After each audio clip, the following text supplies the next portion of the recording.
Sony, you guys should have learned your lesson.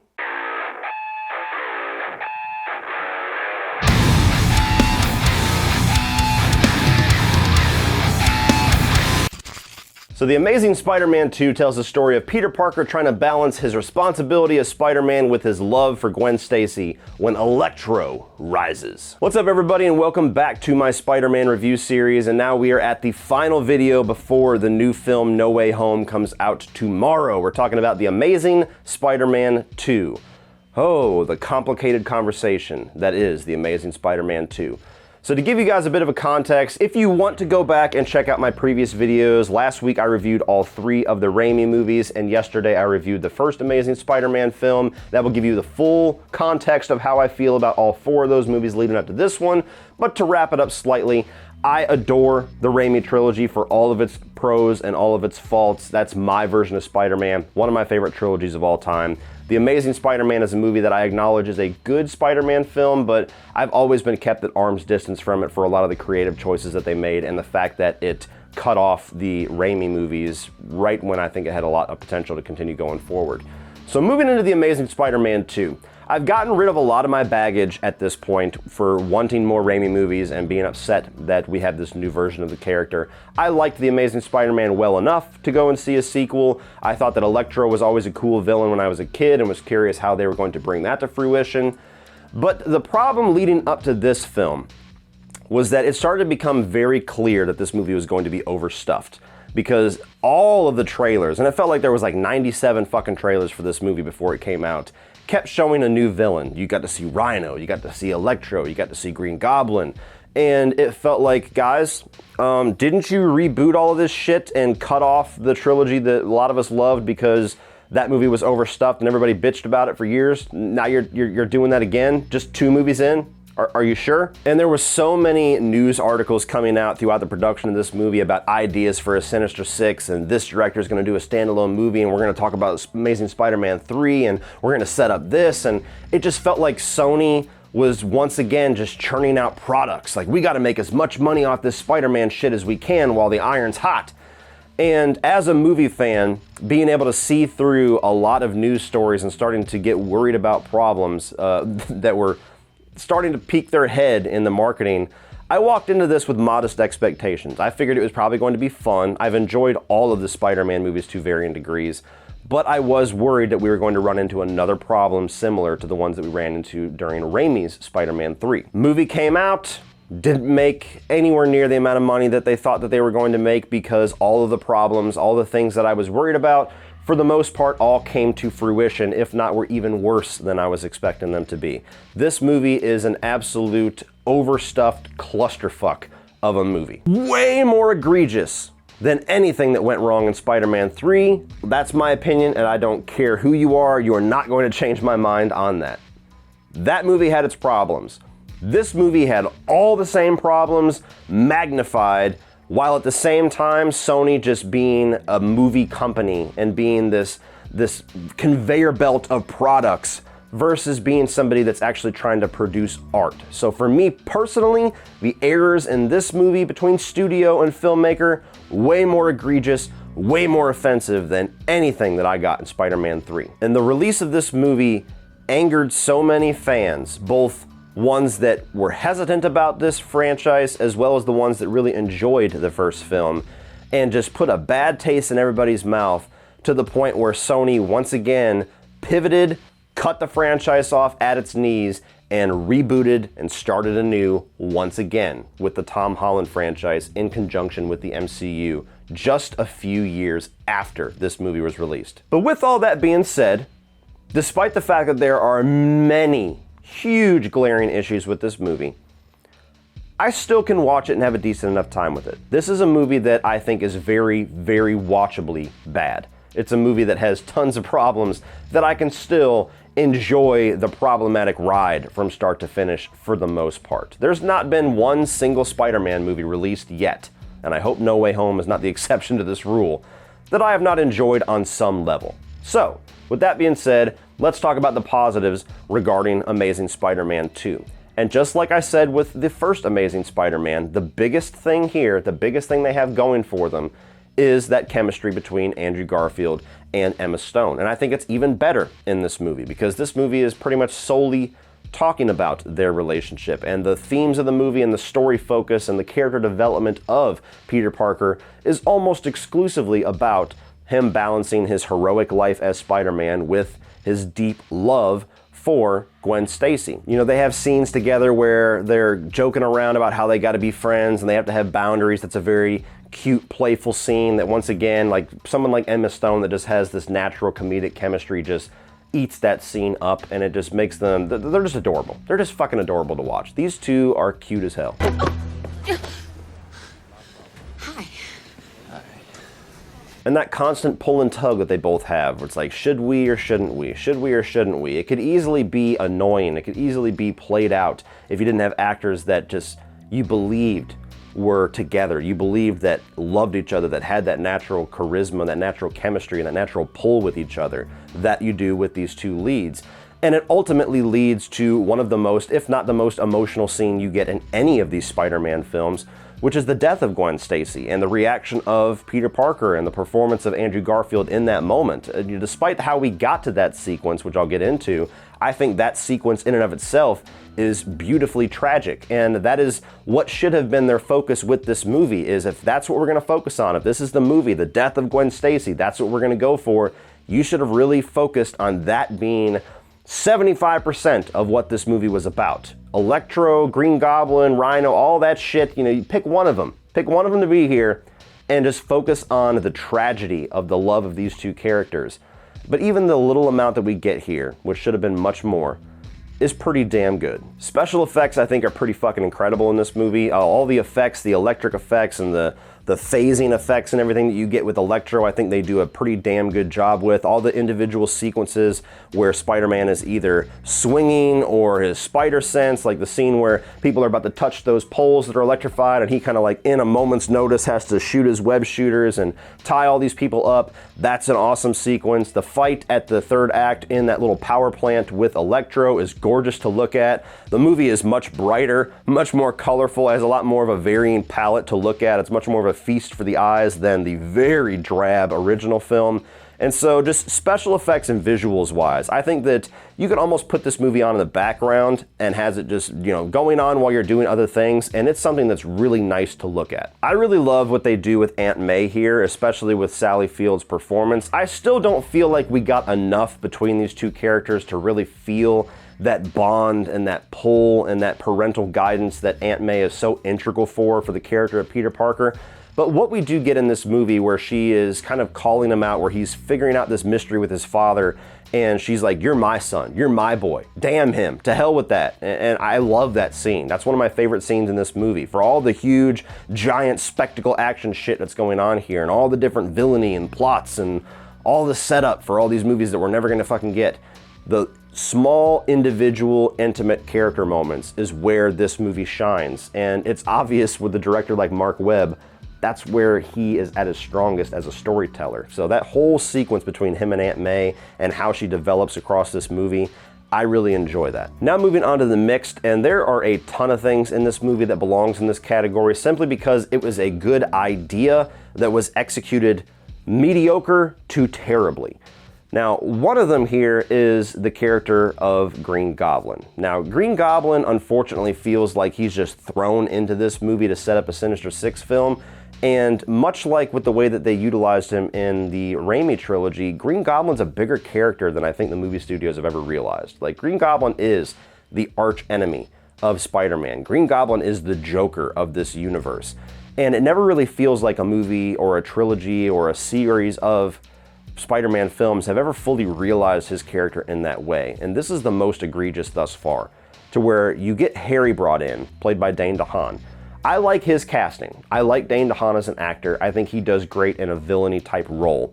And so I like the fact that they got him to play this character because he's charismatic, he's fun, you get a little bit of chemistry with him and Andrew Garfield, but you also believe the maniacal side of him. And I enjoy, after he's kind of released Electro and he's gone full villain and he's doing the whole Jeopardy act with the douchebag at Oscorp, and I also really like the look of his Green Goblin. You know, it's much better than the Power Ranger suit that we got in the Raimi trilogy, I'll give it that. I like the monstrous look. I like the way that it affects him. It makes him actually look like a goblin. It's more intimidating. It's more terrifying. It's more true to the character, in my opinion. Where they go wrong in this is that he's literally thrown in, and all of his storyline, all of his character development is just kind of quickly cooked into the story and thrown out there to where nothing really gets time to marinate or develop or feel genuine within the story or within the character dynamic of Peter Parker and what he's going through in this film. So you got Harry that's literally just introduced, and we're just told that him and Peter Parker have had this friendship, even though he's never mentioned, never seen in the first film. He just sees Harry, he's like, oh, Harry, my best pal. He goes to meet him. You get this quick scene to where they're walking around and they're talking about the good old times, and that's all we get to establish the friendship between Peter Parker and Harry Osborn.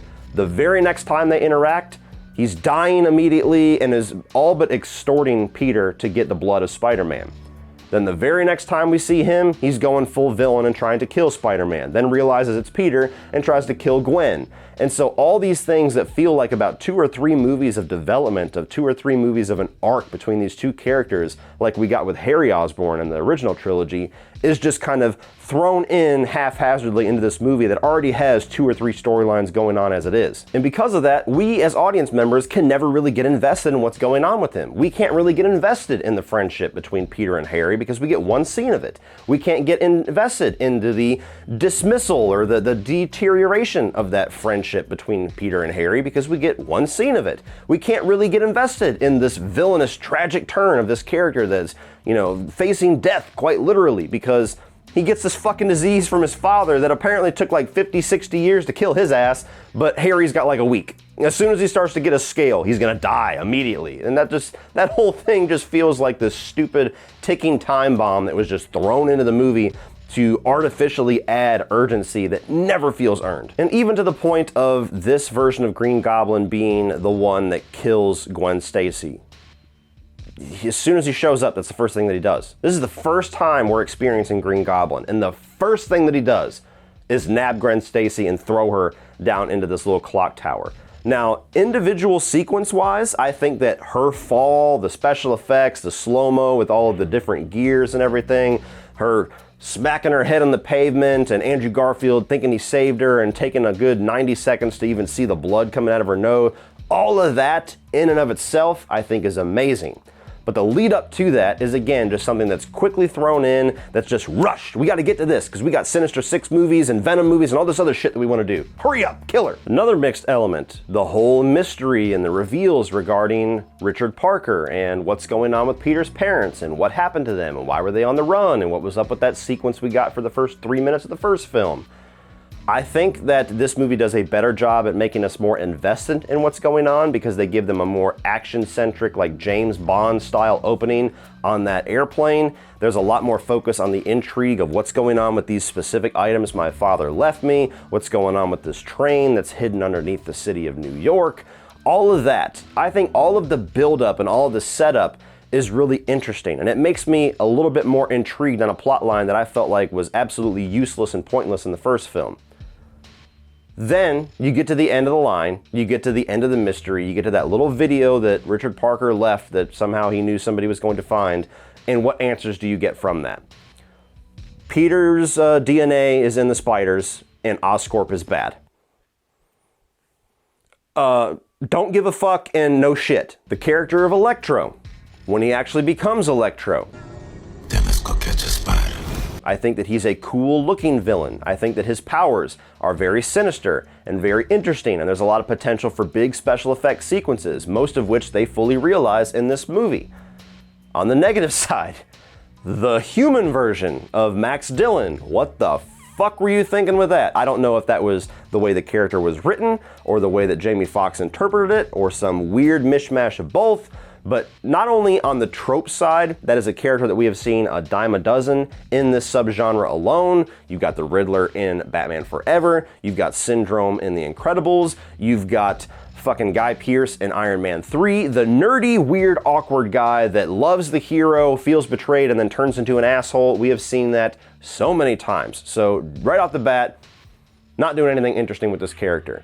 But it's such a cheesy, corny, totally different tone from the movie that they're in version of this character that the entire first 30 minutes of this character, you could all but delete from this movie, and I think it would almost be better. It's so fucking weird and awkward that he's brushing his teeth, and it's my birthday, and Spider-Man's my best friend, and it's like, what the fuck, dude? You are mental. You don't need to be working on anything that has power attached to it. Even that one scene where he imagines that he's like getting in the face of his dickhead boss, where he's like, oh, I'm Spider-Man. No, he's a Leo.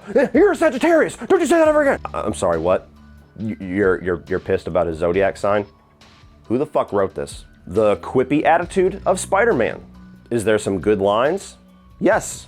Is there a good element to Spider-Man being that cocky and arrogant and having fun with his powers? Yes, absolutely. There's a reason why people wanted more of that.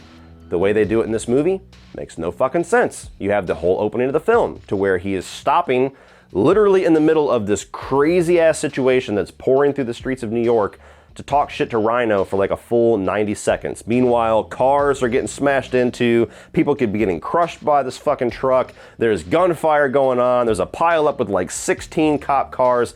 People realistically are dying by the masses. And Spider-Man's just hanging on, talking about, hey, give me a thing, yeah, call me amazing, you call me Spider-Man, but don't call me late for dinner, you know what I'm saying? The setup of all of what would have been the future villains of this franchise. You have this scene that feels like a post-credit scene, but is still in the movie before the credits, to where you got the mysterious man in black from the first film's post-credit scene walking past the Dr. Octopus arms, walking past the Vulture suit, walking past the Rhino suit. In one stance, I like seeing all these cool Easter eggs and cool direct hints about what's to come in the future. I think that that's one of the most exciting things that you can do in a superhero franchise, is tease us directly about what villain is coming next. That's what gets everybody so pumped, especially villains like Doc Ock and Vulture. But making Oscorp the center of all of this, taking away what made Dr. Octopus great, the fact that he created these arms, taking away the fact that Vulture was great, that's how he made this wingsuit, Rhino, same thing, and just saying, oh, here's all this shit that Norman Osborn made, so we're just gonna take a bunch of mad motherfuckers and just give them these suits. That is fucking dumb. And finally, the thing that I'm mixed on is what leads to the death of Gwen Stacy. Not talking about the Green Goblin sequence, because I've already said my piece on that. It's the entire struggle and storyline between Peter Parker and Gwen Stacy throughout the movie, to where I love their chemistry, I love all the individual scenes, I think that they are magnetic as hell on screen. But Gwen Stacy quite literally being a stubborn-ass girlfriend that won't listen at all, directly leading to her death, her stupid, unneeded death, that frustrates me. That's something to where, that's the moment in the film that I'm most emotionally invested in and most emotionally affected by.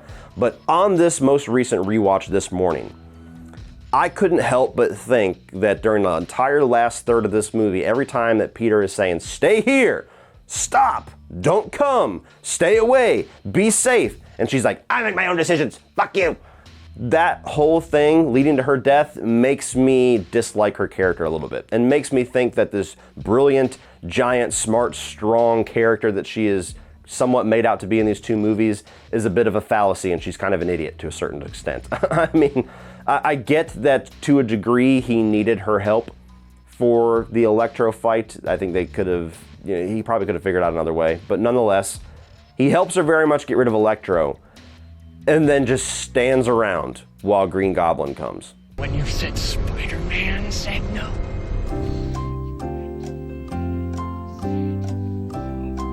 Run, bitch! Run! Even to the point where he's fighting Green Goblin and she's hanging on to the webbing. You can't swing over and grab something on the side and get out of the way. Like, she literally just hangs there. Like, hey, assuming you survive this huge fight that's going on, I'll just wait here for you to come save me.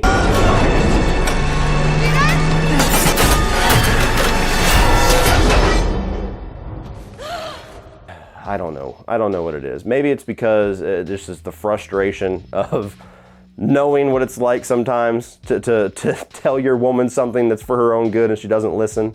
Hi, wife. Hi, Holly. But something about that was just frustrating for me when I watched it this time, where I'm like, God damn it, if you would just listen to him, you'd be alive. If If you just listen to Spider-Man, he knows what he's talking about. Now moving on to the negatives, the very easy shot to take at this movie is that Paul Giamatti as Rhino is fucking horrendous. What the hell was that? Again, was that Sony? Was that Paul Giamatti? Was that both of them? Don't know, don't care, that was embarrassing. Any follow-up whatsoever that would have came from that character would have been cursed from then on, because the way they utilize him to bookend this movie, train wreck. Once again, I'm mixed on the score, just like in the previous film, even more so in this movie. The score that they have in this film is an awesome superhero comic book style score that feels nothing like a Spider-Man score. Every single time it's on screen, I'm like, if I close my eyes, this is a fucking banger. This score is the shit. This should be on something else because it does not fit this movie whatsoever.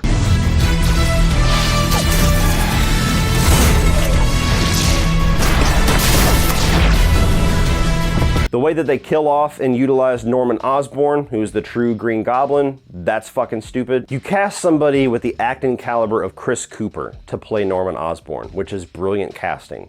You lead up to this mystery of who Norman Osborn is in the first film by hiding his face on that graphic and talking about he's dying, so we gotta hurry this along, Kurt Connors. You have this whole monstrous look in the shadows that he gives with these fucking demon fingernails. Just to kill the character off. Just to kill him off and that's it. And we're just gonna pass that on to Harry now in a very quickened way and in a very artificial way in the storyline. Why the fuck would you do that with Norman Osborn? Once again, this is the Joker of this franchise. You keep fucking it up so badly.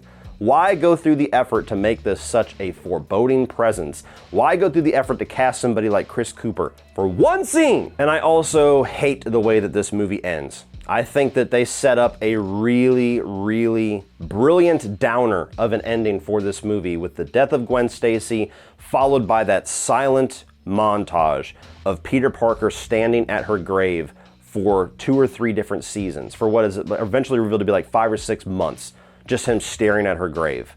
And Spider-Man's been gone that entire time since Gwen Stacy died in his arms.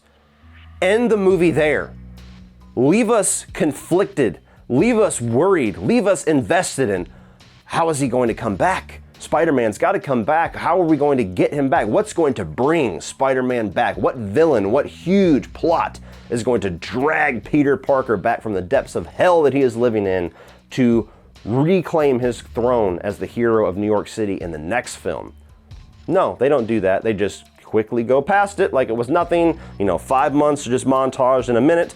And now you have a stupid ass kid that's standing in front of this idiotic version of Rhino, and Spider-Man's back and all is good. So there's not really anything that we have to get through in the third film. We just introduce another villain and we're right back where we were. Status quo, bitches. Oh, and one more thing I have to shit on. What was going on with that score during Electro sequences? What is that? Where you've got like this techno rap thing going on with the thoughts inside of his head. He cheated, he lied to me, he betrayed me, he's Spider-Man, he's Spider. What was that? All right, that's enough. I've whooped this movie's ass long enough. I'm starting to get fatigued with it, but nonetheless, The Amazing Spider-Man 2, it's a movie that despite all of its gigantic flaws, I can watch, have an entertaining enough time with it. I don't think that it's an absolute dumpster fire. I don't think it's the worst thing ever like some people have made it out to be. Similar thoughts to how I feel about Spider-Man 3, but I'm much more offended with the errors in this movie than I ever was with anything in Spider-Man 3. It's a movie that was a gigantic, jumbled clusterfuck of studio interference. It's a movie that could have been a great follow-up chapter to a pretty good start to a new version of Spider-Man, but just turned into a giant mishmash juggling match of fucking trailers and advertisements and setups for all this other shit that they wanted to do. This is a gigantic stepping stone advertisement for all the products that Sony's going to sell you over the next 5 years. And we said, fuck you, give us another version. So if you're a fan of Spider-Man, if you really liked The Amazing Spider-Man as a kickoff to a new franchise, go in with extremely lowered expectations and go in knowing that you're not gonna get any answers to anything that's brought up in this movie, and you'll probably have a decent enough passable time watching it. So check it out online and stream it. So what do you guys think of The Amazing Spider-Man 2? Are you somebody that defends this and loves this and doesn't understand what the hell we're talking about when we're bitching about all these different elements? Or are you somebody that walked into this and walked out saying, nope, done with that version, let's give something else? Let me know your thoughts down below and we'll talk about it. and let me know what your expectations are for No Way Home. I'm not gonna be looking at the comments until after I see No Way Home. I'm gonna say that right now, so if you're watching this, be weary. There's probably gonna be some assholes spoiling shit down below. With that being said, please like and share this video. Hit that subscribe button if you are a fan of Spider-Man so that you can see my thoughts on No Way Home tomorrow, as well as the spoiler talk on Friday, and the ranking of all of these Spider-Man films on Saturday. Thank you guys for watching as always, and remember, opinions are like assholes, but that doesn't mean that you have to be.